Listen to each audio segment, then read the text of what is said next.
واہ واہ واہ واہ واہ. اور عامر بھائی ہمیں لمبی چوڑی باتوں میں پڑھنے کے بجائے میں صرف ایک وہ منظر جو جس وقت میں نے جب بھی وہ روایت پڑھی ہے میں اس پہ رویا ضرور ہوں کہ جب میرے آقا سید کونین کا بچپن تھا اور جناب حضرت ابو طالب کے گھر کے حالات ٹھیک نہیں تھے تو گھر میں کھانا اتنا نہیں ہوتا تھا کہ جو سارے بچے اکٹھے سارے گھر والے کھائیں. تو میں چاہوں گا کہ یہ اس روایت کا مزہ تب آئے گا جب میں پریکٹیکل کر کے آپ کو وہ حدیث کا منع اس روایت کا جو ہے نا وہ میں آپ کو منظر بتاؤں گا. سب سے پہلے کھانا جناب ابو طالب ہمارے آقا کے سامنے رکھتے جبکہ حضور بچپن میں تھے. اب آپ کے جو دوسرے چھوٹے بچے تھے آپ کو پتا ہے کہ صبح صبح بھوک لگی ہو تو ہر بچہ چاہتا ہے کہ پہلے میں کھاؤں.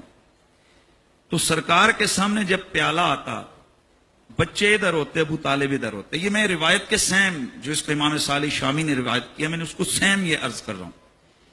حضور کے سامنے رکھ کر کہتے کہ میرے پیارے محمد کھاؤ. ظاہر حضور کو تو بچپن میں وہ صاحب نبوت ہیں.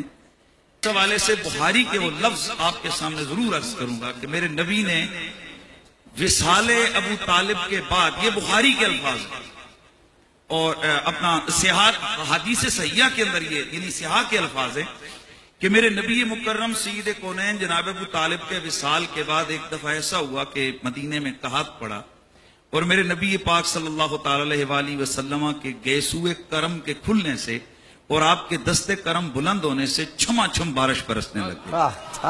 جب آپ کا یہ معجزہ حضور کے سارے صحابہ نے دیکھا اس وقت میرے آقا نے ایک لفظ بولا الفاظ بولے تھے. میرے آقا نے فرمایا تھا للہ در ابی طالب لو کان حیا لقرت عینہ. آج اگر میرا ابو طالب میرا چچا زندہ ہوتا میرا یہ معجزہ دیکھ کر اس کی آنکھیں ٹھنڈی ہو جائیں. لیکن میں عامر بھائی جو لفظ ہیں جو میں چاہتا ہوں کہ میرے سارے سننے والے ان لفظوں کو یاد رکھیں یہ میں اس کا ترجمہ کروں گا لیکن خود بھی کسی سے کروا لیں کہ للہ در ابی طالب. یہ تقریباً اہل سنت کی معتمد علیہ 25 سے زائد کتابوں کے اندر موجود ہے جن میں سیرت کی کتابیں بھی ہیں اور حدیث کی کتابیں بھی ہیں کہ حضور نے فرمایا اللہ بھلا کرے ابو طالب کا. اللہ اکبر. اللہ للہ در ابی طالب اللہ بھلا کرے ابو طالب کا.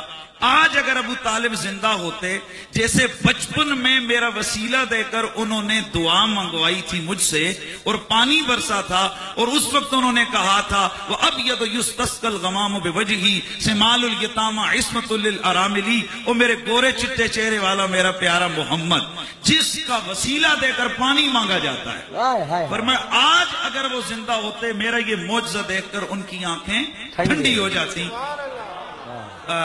عامر بھائی آنکھیں معجزہ دیکھ کر مومنوں کی ٹھنڈی ہوتی ہیں. اور اس میں جو اگلی بات میں عرض کروں گا وہ یہ ہے کہ میرے نبی نے پھر فرمایا کون ہے جو آج مجھے ابو طالب کی وہ نعت سنائے گا.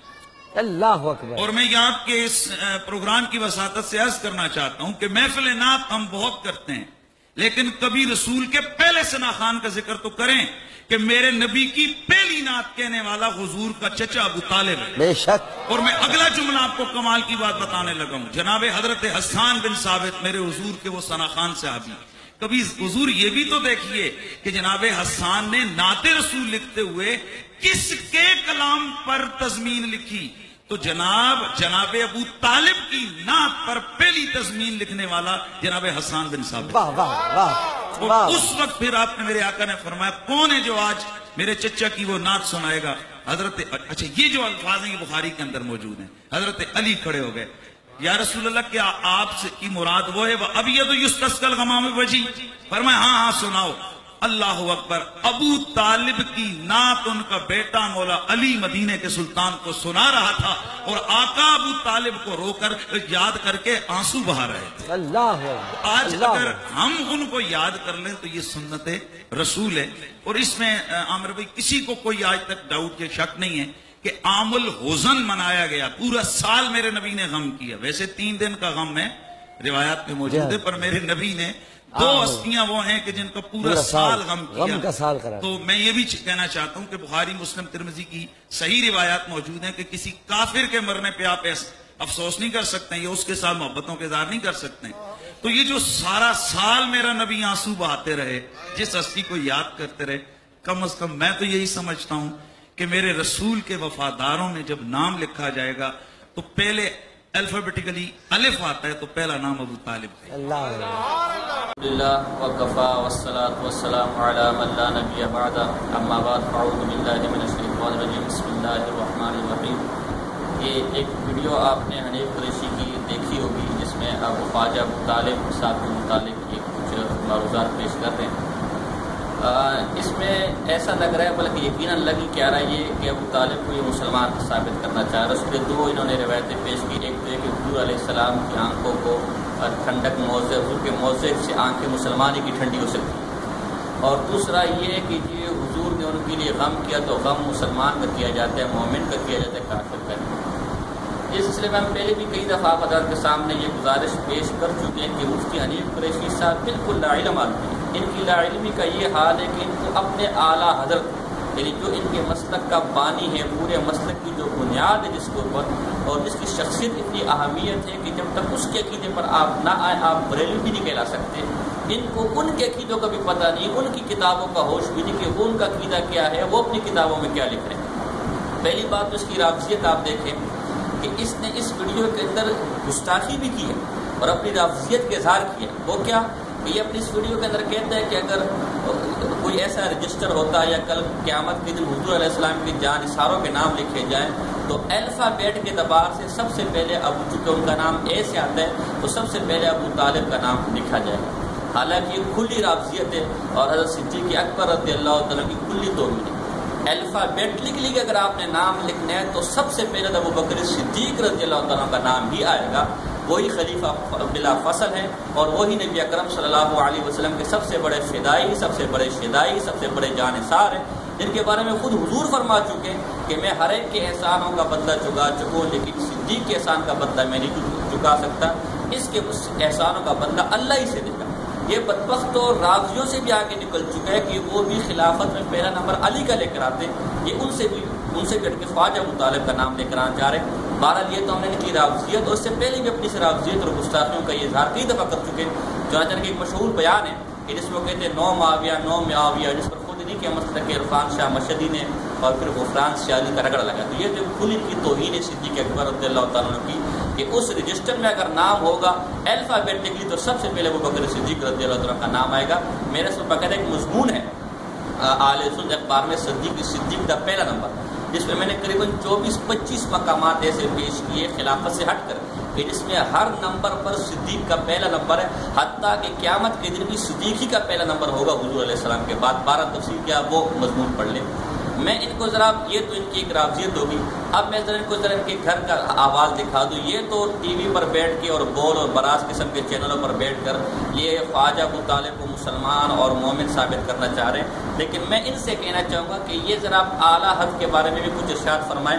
جو بندیوں کے خلاف کی زبان بڑی چلتی ہے، یہ شرع المطالب ہے، یہ شرع المطالب فی مبحث طالب فی مبحث ابی طالب، یہ مولوی احمد خان صاحب کی کتاب ہے۔ اب یہ نام انہوں نے حدیث کی کس کتاب سے چوری کر کے تھوڑا بہت رد و بدل کر کے اپنی کتاب کا نام رکھ دیا، میں اس بحث میں فی الحال نہیں جاتا۔ اس کتاب کے بارے میں آج تو بریلوی اس کو عشق مانتے، بہت سے بریلوی نکلے کہ جو خواجہ ابو طالب کو مسلمان ثابت کرنے پر تلے اور کافر کہنے کو وہ گستاخی سمجھتے ہیں۔ لیکن آپ کو ایک حیرت کی بات بتاؤں کہ یہ کتاب میرے معلومات کے مطابق 14 صدیوں میں پہلی کتاب ہے کہ جو خواجہ ابو طالب کے کفر پہ لکھی گئی۔ کتابوں میں کفر کا ذکر ہے، حدیثوں میں ذکر ہے، لیکن باقاعدہ ان کے کفر کو ثابت کرنے کے لیے میری معلومات کے مطابق وہ پہلی کتاب ہے۔ اب اگر خواجہ ابو طالب کو کافر کہنا بھی گستاخی بقول جو آج کل کے نئے محققین نکلے ہوئے تو خود اندازہ لگائے جس کی پوری کتاب ابو طالب کے کفر پہ لکھی اس کی گستاخی کا کیا حال ہوگا۔ میں اس کے چند حوالے آپ کے سامنے پیش کرنا چاہوں گا۔ صفحہ نمبر اس کا ہے جی 11، اس میں وہ لکھتے ہیں مولوی احمد خان آیات قرآنیہ و حدیث صحیحہ متواترہ سے ابو طالب کا کفر پر مرنا اور دم واپس ایمان لانے سے انکار کرنا اور عاقبت کار اصحاب نار سے ہونا ایسے روشن ثبوت سے ثابت جس سے کسی سنی کو مجال دم زن نہیں، ہم یا کلام کو 7 فصل پر منقسم کریں۔ تو اب یہ کہہ رہے ہیں کہ ان کا کفر تو ایسی آیاتوں سے اور ایسی متواتر حدیثوں سے ثابت ہے کہ کسی سنی کو اس کے انکار کی مجال نہیں۔ تو مفتی حنیف قریشی صاحب آج اس کا انکار کر رہے ہیں، ہمیں بتائیں وہ سنی رہے بھی کہ نہیں رہے۔ اسی طرح صفحہ نمبر 28 پہ لکھتے ہیں کہ حضرت علی رضی اللہ عنہ کا فرمان نقل کرتے کہ میں نے حضور اقدس سید عالم صلی اللہ علیہ وسلم سے عرض کیا یا رسول اللہ، حضور کا چچا وہ بڈھا گمراہ، یہ جو الفاظ الضال، بڈھا گمراہ مر گیا، فرمایا جا اسے دبا آ۔ پھر فرمایا کہ ایک اور روایت میں کہ مولا علی نے عرض کیا کہ حضور کا چچا وہ بڈھا کافر مر گیا، اس کے بارے میں حضور کی کیا رائے، یعنی غسل وغیرہ دیا جائے، یعنی سید عالم صلی اللہ علیہ وسلم فرمایا نہلا کر دبا دو۔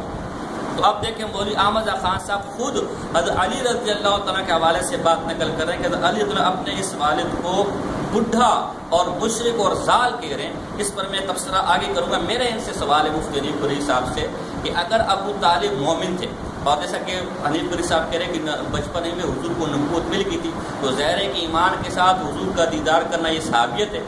اب اگر ہم ابو طالب مومن تھے تو یہ احمد خان اسے بڈھا کہہ کے اور یہ مشرک کہہ کے اور یہ کافر کہہ کے صحابی رسول پر اتنے بڑے بڑے فتوے لگا رہے ہیں۔ میرا حنیف قریشی سوال ہے کہ یہ تیرا ابا حضور یہ کافر ہوتا ہے کہ نہیں ہوتا؟ اور اگر خواجہ ابو طالب کافر تھے تو ایک کافر کو مسلمان کہہ کے کئی آیات قرآنی اور کئی احادیث متواترہ کا انکار کر کے جناب کافر ہوئے یا نہیں ہوئے، اس پر ذرا تبصرہ فرمائیے۔ پھر انہوں نے جی بڑا اس پر لے دے کہ جو خواجہ ابو طالب کو حضور علیہ السلام سے بڑی محبت تھی، جی بڑے جانثار تھے، بڑے عاشق تھے، اس میں کوئی شک بھی نہیں۔